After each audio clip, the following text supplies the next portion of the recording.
obviously family, right, who have known Patrina for more than 14 years, but I think I've almost known her for as much time as she's been in D.C. So, you know, I'm just going to say a few words about myself, a few things about her if I can actually see them on the notes that I wrote, and kind of make, you know, a wish for Patrina. So, okay, I'm done. Thank you very much. And thank you. That's good. I love the music lead-in. So I think it's Yvonne.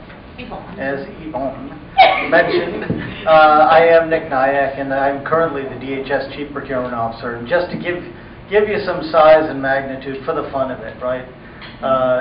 So I'm over about a couple thousand people. I think we have a few of them here today.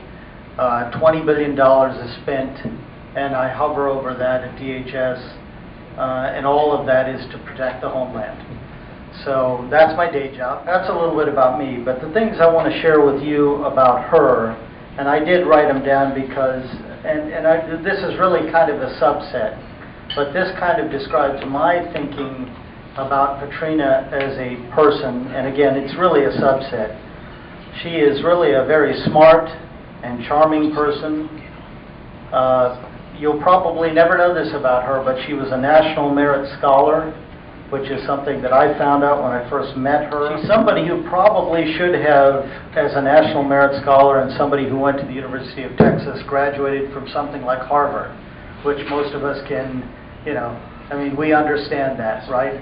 That's the level of brilliance that she has. The way we got connected was, so I was at the IRS, I was a guy on the rise, I was a GS-15, kind of a golden guy at 29. She was, I think you mentioned, what was it, 17 or whatever it was, the years at IRS, and she was a GS-12 at the time, and I got called in to oversee a project. In 1998, the IRS had the Restructuring Reform Act, and that's actually where I connected with Patrina. Well, and it was actually Patrina single-handedly, somebody who came out of a field office in Texas in IRS, who came up to, you know, the national office, right?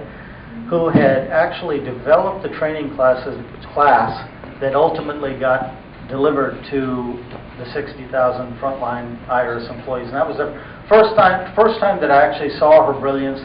One of my assets is I can see people who are, she has a tremendous sense of humor.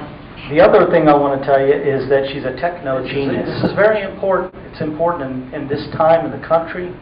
It's just generally important in general, and that is, and it's even greater with her, and that is you always need to, for as much as you have or for as little as you have, always be extremely nice to people and always help others. And the very first time I met her 14 years ago, she was doing, and I cannot remember the exact community service, but I do remember that she was, you know, the equivalent of like a big brother. She was doing, I wish whatever is in the divine energy for you. And I'm very pleased to be here. I was going to be here, and then Patrina asked me to actually speak. So I'm glad to be up here to share this with all of you and to sort of share a positive vibration. And then the last thing I want to tell you is that, you know, the bottom line is if you're out here, this is a new venture for Patrina, and you're interested in what her company is going to provide and what she's going to provide, you will not go wrong. She has tremendous capability and phenomenal energy.